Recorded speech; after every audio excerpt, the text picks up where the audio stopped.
கற்றுக்கொள். அதுல நமக்கு எதுவுமே இல்லைன்னு சொல்லி நம்ம வெட்டப்படுறதுக்கு ஒண்ணுமே கிடையாது. கைத்தொழில கற்றுக்கொள்ளுங்க நிறைய.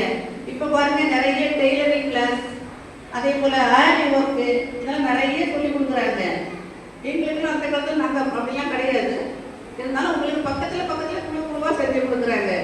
நான் அங்க ஒரு இடத்துக்கு ஒரு இப்போ முடிச்சூர்ல அட்டை கம்பெனி உள்ள ஒரு இடத்துல, அங்க ஒரு இடத்துல மகளிர் ஒரு இடம் இருக்கு. அங்க பாத்தீங்கன்னா நிறைய பெண்கள் வருவாங்க. முதல்ல கொஞ்சம் பேர் தான் இருந்தாங்க.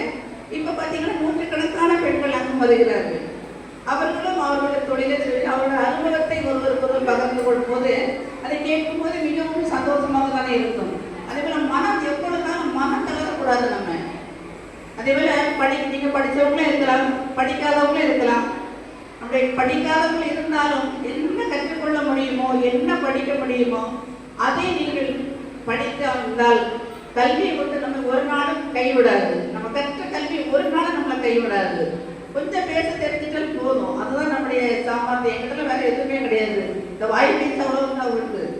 இருந்து நம்ம கூட இருக்கிறவங்களுக்கு நல்ல மனத்தாழ்மையோடு அன்பாக வழி நடத்த முதல்ல தெரியணும்.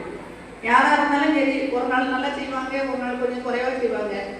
அவங்களெல்லாம் நல்ல மனத்தாழ்மையோடு மன பொறுமையோடு அவர்களை நாம் வழிநடத்தும் போது இன்னைக்கெல்லாம் பார்த்தீங்கன்னா எங்க ஸ்கூல்ல 13 வருஷம் அது நாங்கள் ஸ்கூல் வச்சு நான் ஆரம்பிச்ச நாள் முதற்கொண்டு இருந்த ஸ்டாஃப் இன்னைக்கு என் கூட இருக்காங்க.